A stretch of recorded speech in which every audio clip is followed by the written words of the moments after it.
High আমার Facebook বন্ধু একরাশ ভালোবাসার সহিত চন্দনা। আজকে আমার স্বরচিত কবিতা থাকছে। কবিতাটি হলো মন খারাপের অপেক্ষা। এই অনন্ত গোধূলি বইটি থেকে এই কবিতাটা পাঠ করব। মন খারাপের অপেক্ষা। আমি চন্দনা।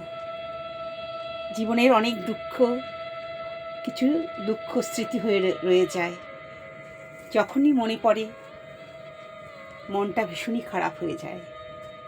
আমার কবিতা থাকছে মন খারাপের অপেক্ষা। জ্যোৎস্নার ধোয়া উঠানে এক কোণে অপেক্ষায় থাকি আমি। হঠাৎ কিছু কথা ছুঁয়ে গেল মন খারাপের বিকেলে। লতি ওঠা মানি প্ল্যান্ট শ্বেত পরিতের সাজে কত কত যেন কথা বলে গেল। হাসি মুখে আমি মন খারাপের গল্প শোনাই। দরজার পাশে বারান্দায় ওই তুলসী মঞ্চে ঘেঁষে চুপি চুপি আসে কত আনন্দর বিষাদ। ঝরে পড়া কৃষ্ণচূড়ার পাপড়ি মতন নিস্তব্ধ ছিম ধরা সাজ, দুঃখের সাথী বিরহ প্রাণের গানের সুর। আমায় চোখে বৃষ্টি নামিয়ে দিল। কত কথা মনে পড়ে গেল গো। তোমার ছবিতে হাত বুলিয়ে তোমায় আদর মাখায়। শুকনো ফুলগুলো সব আমাকে ভুলায়। সব স্মৃতি ভরে আছে ওই প্রাসাদে। তোমার ছোঁয়া আছে, তোমার গন্ধ আছে তোমার এই মন। তোমার স্মৃতির পক্ষপটে প্রেম মাধুরী কত যেন মায়া।